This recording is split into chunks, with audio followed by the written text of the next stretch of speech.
Fala aí, pessoal.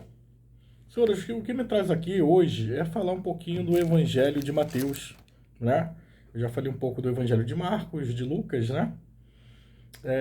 E falar um pouco do Evangelho de Mateus, tá? Adoto o entendimento, né, de boa parte da doutrina que sustenta que o Evangelho de Mateus, né, e o de Lucas tiveram como base o Evangelho do discípulo Marcos, tá? São várias razões que nos fazem crer nisso, né? Principalmente a semelhança, né, de palavras, de construções de frases, né? Vários doutrinadores entendem, né, que o Evangelho de Mateus foi, né, e Lucas foram escritos com base no Evangelho de Marcos. E o Evangelho de Marcos, na verdade, são as memórias do apóstolo Pedro, né? Marcos as relatou. Para se aprofundar mais sobre o Evangelho de Marcos, eu aconselho que o irmão, né, compre algum livro tratando das especificidades do Evangelho de Marcos, ou um livro de introdução ou de panorama ao Novo Testamento. E tem também sempre Bíblias de estudo, né, para se aprofundar tanto em Mateus, Marcos, nos Evangelhos, como no Novo Testamento, e até mesmo, né, para aprender mais sobre o Velho Testamento. Uma vez que a Bíblia é um livro que é muito mais profundo do que a gente pensa, né? E as estruturas dos textos, na verdade, são estruturas complexas e feitas por camadas. O texto, a gente se vale da hermenêutica, e aí a gente tem que analisar o texto primeiro do ponto de vista léxico-gramatical, em português mesmo, né? Quem tem já conhecimento, né, já vai direto no grego, né? Ou quando é o Velho Testamento, vai direto no hebraico, né? Aí eu já aconselho, né, que você tenha, né, dicionário de hebraico, né, para tratar do hebraico e várias fontes, né, livros, né, e quem já faz o seminário, né, vai estudar hebraico, né, a mesma coisa que serve para o grego, né. Senhores, eu estou aqui usando uma Bíblia de Estudo de Genebra. Bíblia de Estudo de Genebra é uma Bíblia de fé reformada, é muito boa, tá? Aconselho, eu vivo passando vários livros, Bíblias de estudo, né? A Bíblia de Genebra, novamente aí para vocês, ó. Bíblia de Estudo de Genebra, de fé reformada, tá? É uma Bíblia muito boa. A etimologia do nome Mateus, né? Matiti Arro, Matiti Arru, tá? Vem de, primeiro, a primeira parte, né? Matiti, vem de Matan, né? Significa presente, dádiva, dá essa ideia de presente, dádiva. E Ahu, Yahu, Arver, Jeová, Deus. Então o nome significa presente de Deus. Mateus significa dádiva de Deus, presente de Deus. Um belo nome para colocar no filho, né? Então, senhores, Mateus provavelmente foi escrito entre 50 a 70, obviamente depois, né, pela corrente que adota em vários doutrinadores, salvo engano, o Russell Shedd adota essa visão, os comentadores da Bíblia de Estudo NAA, que é a Nova Almeida Atualizada, adotam essa visão, né? Vários doutrinadores adotam essa visão. Então ele foi escrito posteriormente ao livro, né, ao Evangelho de Marcos, né? Mais ou menos aí. Foi escrito para quem? Olha, foi escrito para judeus convertidos, não é? Entendam, entendam. Jesus veio, né? Cumpriu a sua obra, morreu na cruz, ressuscitou, depois enviou o Espírito Santo de Deus, tá? Os apóstolos ficaram vivos e a maioria ou todos foram martirizados, né? Mas antes, né, que eles viessem a ser perseguidos por Roma, né, serem assassinados, tiveram toda sorte de problema, eles sentiram que deveriam, né, escrever, né, fundamentar, né, os atos, as passagens, as lições de Cristo, né? E por atribuição, esse evangelho foi atribuído a Mateus, e na verdade os doutrinadores do segundo século, né, que a gente tem Papias, Eusébios e tanto outros, não tem muita controvérsia quanto à autoria de Mateus não, tá? Não, surgem algumas doutrinas minoritárias, mas mais do século XIX, XX, né? vai vir a teoria das fontes, um monte de coisa. Sinceramente, se lá no primeiro, segundo século o pessoal não discutia muito, estava bem próximo, né? Quem sou eu para ficar discutindo isso, né? É mais para o campo de vista, é mais para o campo acadêmico isso, né? Então, senhores, o tema principal em Mateus é de que Jesus veio estabelecer seu reino na terra. Mateus mencionou o reino dos céus inúmeras vezes e ele é o único autor dos evangelhos a incluir ensinamentos de Jesus que mencionam a igreja. Aí qual é o fundamento disso? Você está lá, vê lá, Mateus 16, 18, Mateus 18, 17. Você tem fundamento para o que eu acabei de falar aqui, tá? Senhores, o livro de Mateus, se você olhar com calma, ele tem partições, eles têm subdivisões. Óbvio que isso foi construção doutrinária, e talvez tenha até sido também a intenção, né, de Mateus, né, ter feito isso, né? Por que que ele fez isso? Porque, na verdade, ele é incluído como o primeiro evangelho, porque ele acaba fazendo uma ponte, tá, do Velho para o Novo Testamento, tá? Ele tem toda essa preocupação, ele se detém em mostrar que Jesus é o Filho de Deus, que Jesus é maior que Davi, que Jesus é maior que Moisés, que Jesus é maior que a Torá, que Jesus é maior que Abraão. E todas essas personagens, essas pessoas que eu falei, são de suma importância para o judaísmo e também para nós cristãos, entendeu? Lógico, Jesus é proeminente, Jesus é maior que tu, entendeu? Isso eu não discuto, entendeu? Então, senhores, o Evangelho de Mateus, tá? Ele vai trabalhar temas. Você pega o Sermão do Monte. No início ele fala, a gente tem a genealogia, né? A gente tem uma preocupação, né, do apóstolo Mateus mostrar as origens de Cristo para fundamentar para os judeus que ele era a raiz de Davi.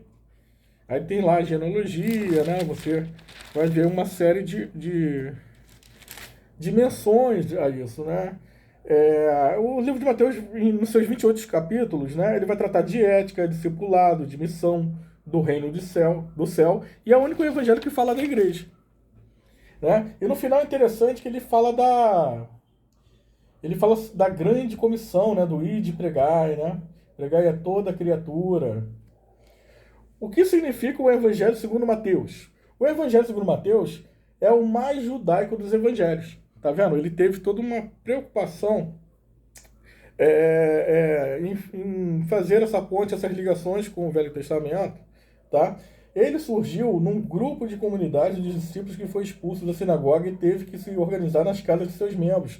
A igreja embrionária, né? A igreja perseguida por judeus, perseguidas por romanos, entendeu? Então a igreja perseguida, ela se reunia em segredo nas casas das pessoas.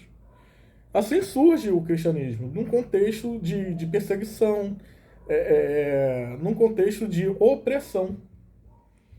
Entendeu? Bem, senhores, continuando, né, sobre Mateus, né, eu queria deixar agora uma mensagem, tá? Uma mensagem que eu até administrei, né? Hoje é dia 23 de junho, administrei no dia 22, na congregação Pão e Palavra, na comunidade de São Carlos, na região central do Rio de Janeiro. Né? Eu vou ser mais rápido aqui, né? Até porque meus vídeos não tem imagem, não tem nada, né? É só pela fé mesmo. Eu faço isso porque eu entendo que eu quero servir a Deus, eu quero levar a palavra de Deus. Ah, você é só mais um e teus vídeos são crus. Já meus vídeos não são editados não, tá? É tudo a vera, é tudo, entendeu? Se pudesse editar, melhor ainda, né? Pra ficar mais bonitinho, ser uma coisa mais interessante, mas tudo bem. Eu não tenho essa estrutura ainda, nem esse conhecimento, mas eu vou buscá-lo em respeito até a vocês que me assistem, entendeu? Vamos lá, senhores. Eu vou trabalhar com Mateus capítulo 7, de versículo 13, tá? 13 ao 20, entendeu?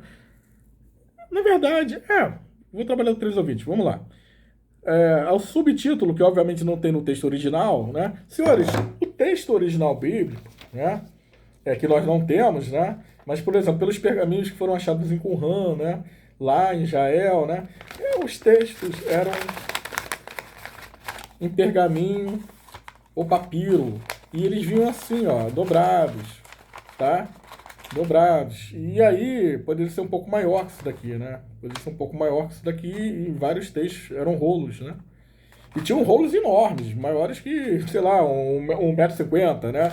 Do Velho Testamento, em peles de animais, né? Eles iam tratando, né? Curando aquela pele, tratando as peles, né? Ou então na folha do papiro, que é uma planta, né? Então os textos eram assim. E aí, por exemplo, Mateus escreveu lá o original dele.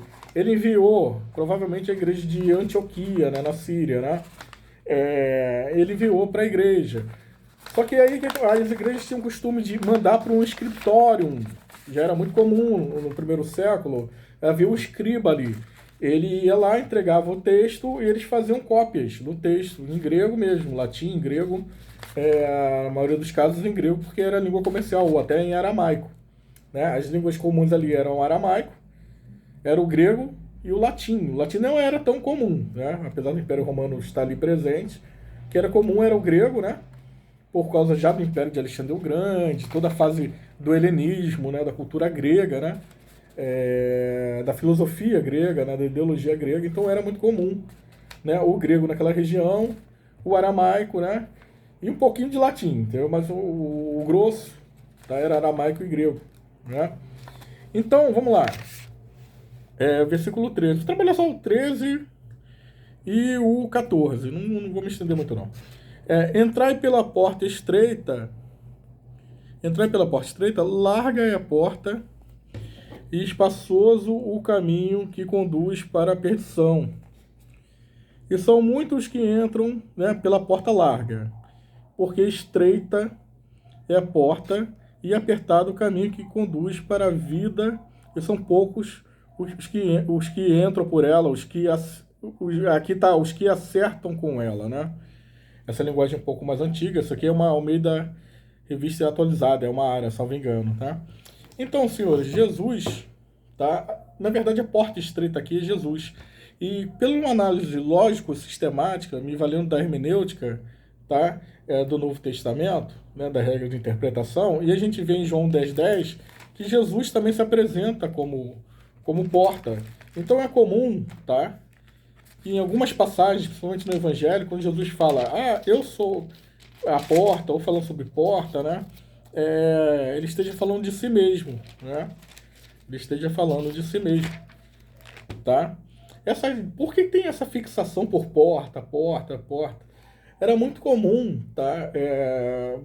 Desde os primórdios da humanidade, né? Quando o ser humano começou a construir habitáculos para viver, e isso já tem um pouco de antropologia cristã e antropologia pura mesmo, científica, entendeu? O ser humano, quando ele começou a construir, né, que construiu porta, né, porta é o quê? Que porta tem a ver com segurança, né? É, e passagem, segurança, passagem, né? Caminho. E nas portas eles escreviam nos umbrais, tá? Passagens bíblicas, no caso do Velho Testamento, né? Muito comum ter lá numa porta lá o Shema Israel, né? Ter alguma coisa, alguma referência, alguma passagem da Bíblia, tá? O israelense faz isso até hoje, o judeu faz isso até hoje, né? Então, senhores, o caminho do crente, do cristão, né? Do evangélico, do protestante histórico, né? Do católico também, né? De todo aquele que professa, né? Uma religião cristã, que crê na Trindade, né? A Trindade, ela é fundamentada na Bíblia. Não aparece literalmente a palavra Trindade. Tudo bem. Mas se você vê o batismo de Cristo, várias outras passagens do Novo Testamento, a doutrina que Paulo estabelece, né? É a crucificação de Cristo, né? O Cristo, ele sendo Deus, falando com o Pai dele, né? Com Deus. Posteriormente, Cristo fala que ele vai ser assunto ao céu, mas vai mandar quem? Vai mandar o Consolador, vai mandar o Espírito Santo de Deus, né? Então a gente tem, para mim, claramente, né? Para a maioria dos cristãos, a Trindade aí presente, né? Então quem crê na Trindade, quem faz uso da ortodoxia, né? E da ortopraxia também, né? Ortodoxia é doutrina majoritária cristã estudada há 2000 anos, né? É, é, é, ninguém está inventando nada, né? As pessoas estão construindo a partir dos textos sagrados. Nós devemos respeitar essa tradição. Eu não estou falando de tradicionalismo, tem diferença, né? Eu estou falando de tradição. E mais que a tradição é a escritura, né? Sola a escritura, né? Então nós devemos respeitar isso. Mas voltando então, Jesus é a porta, o caminho do crente é estreito. Nós vamos passar por dificuldades, nós vamos passar por necessidades, dificuldades espirituais, necessidades espirituais, dificuldades materiais, necessidades materiais também. Quer dizer, problemas espirituais, materiais. Isso faz parte da realidade do cristão e em nenhum momento Cristo nos isenta disso, entendeu? A despeito do que é pregado por aí, né? A gente não vai prometer nem cura e nem prosperidade para ninguém. A Igreja Batista não faz isso. Isso são teologias que não se coadunam com a mensagem de Cristo, né? Você prometer cura a alguém, não que não possa ocorrer a cura. Como eu falei na pregação, pode ocorrer ou não, né? Todo mundo quer que, tem que ser. O ou não ninguém quer, né? Tanto para prosperidade quanto para cura ou para qualquer uma situação, você pode ser curado segundo a sua fé ou não. Você pode morrer crente, que nem eu já vi vários crentes morrendo de câncer, de infarto, de doença, e já vi crente morrendo aos poucos, né? E louvando a Deus. Né? Várias pessoas morreram para que a Bíblia chegasse em português para a gente.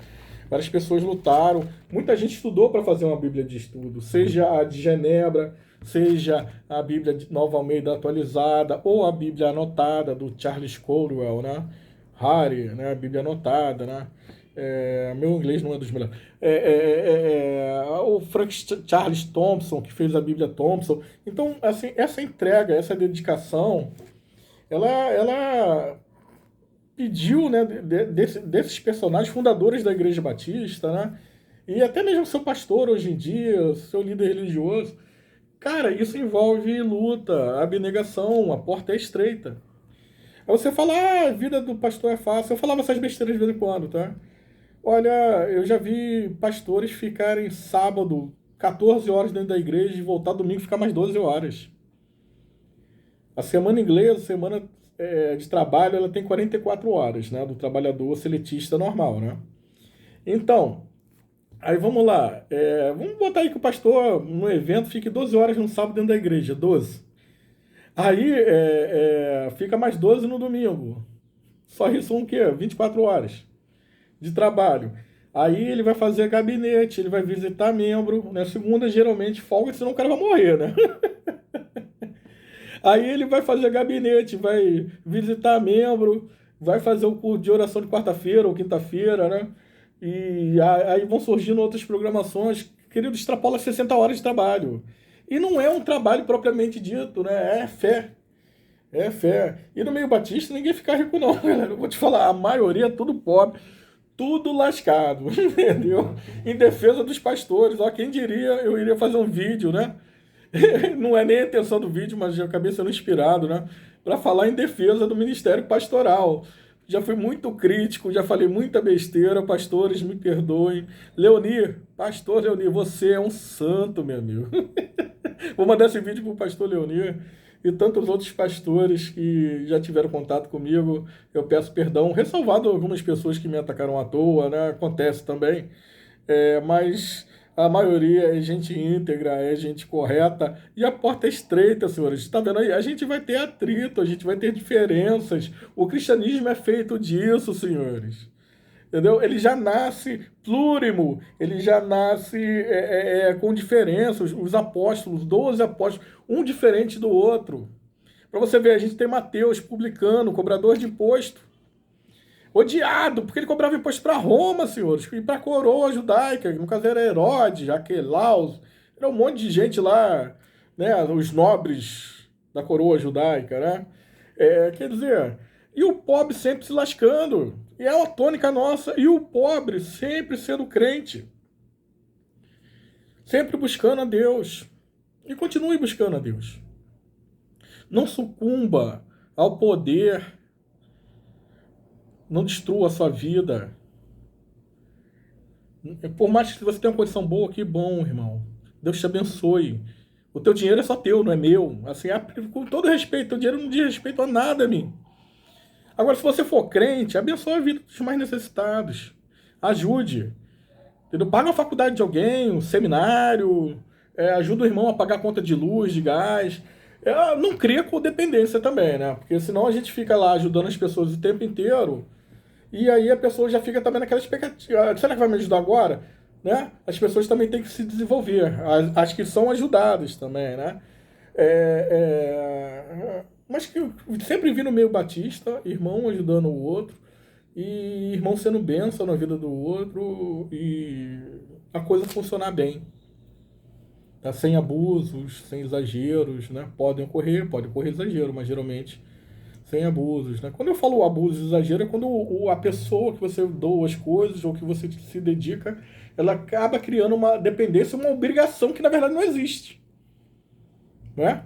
Então, a porta é estreita, o caminho é difícil. Jesus, sim, é a porta estreita. Jesus fez o maior sacrifício, o sacrifício vicário por nós, substitutivo, morreu por nós na cruz, pelos nossos pecados, pelas nossas falhas. Só que nós também vamos ter que nos sacrificar. Sim, esse negócio de falar evangelho fácil, é só ir para a igreja domingo. Não, não, a gente vai ter que sacrificar, a gente vai ter que engolir sapo, a gente vai ter que pedir perdão, a gente vai ter que ajudar nosso próximo, a gente vai ter que melhorar, a gente tem que evoluir no que diz respeito às pessoas, ser um ser humano, né? E amar o próximo. Bendizei daqueles que vos maldizem, orai pelos que vos perseguem. Sim, olha, Sermão do Monte. É muito difícil, pessoal. É muito difícil, mas cristianismo é isso. O cristianismo ele tem que nos incomodar, tem que nos confrontar. E se você conseguiu, né, assistir esse vídeo inteiro, assistir esse cara de bolacha que vos fala aqui, se você conseguiu assistir isso tudo, faça uma introspecção. Chegou a hora de você perdoar e pedir perdão. Perdoe, peça perdão, siga em frente. A Bíblia é uma palavra sagrada, é o nosso manual de fé em prática. Tá? Os textos originais são inerrantes. Assim, não há lacunas na Bíblia, porque nós nos socorremos à hermenêutica. Tá? E nós conseguimos, né, resolver eventual conflito aparente. Né? É óbvio que numa tradução, né, pode ter um acréscimo, que aí são cópias, né? Numa tradução para o grego, para o português, pode ter um equívoco ou outro, mas nada que infirme, nada que solape, nada que retire a essência, né, da mensagem, né, da pregação, até porque a gente está falando de textos que são estudados há 2000 anos, né? E só do Novo Testamento a gente tem 27 mil cópias em diversas línguas. Isso tudo foi cotejado, isso tudo foi comparado, isso tudo foi analisado. Tá? Então, assim, é o texto mais seguro do mundo, é o livro mais seguro do mundo e, obviamente, o mais atacado. Tá? Mas não perca a noção que a Bíblia é sagrada e que você é sagrado, que tem um Espírito Santo que está conosco, um Jesus Cristo que morreu por nós, que também está vivo, está conosco, e um Deus, não há Deus maior, não há Deus tão grande. Sinta a presença de Deus e do Espírito Santo de Deus na sua vida, nesse momento e para todo sempre. Deus está conosco. Emmanuel, Deus conosco. A porta é estreita. Olha, um grande abraço para vocês. Se eu magoei alguém, peço perdão. Converse comigo depois.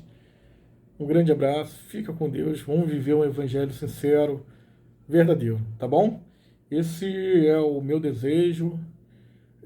Vamos viver por isso. Um grande abraço para vocês. Senhor Deus, nosso Pai, perdoa as nossas falhas, que saibamos perdoar as pessoas.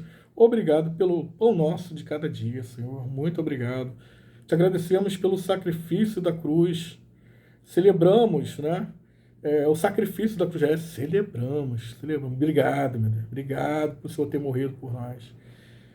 Senhor, por favor, que a gente continue sempre a tua obra, o Ide Pregai, e que o seu evangelho seja transformador. Sempre. Oramos no teu nome, amém. Um abraço, galera.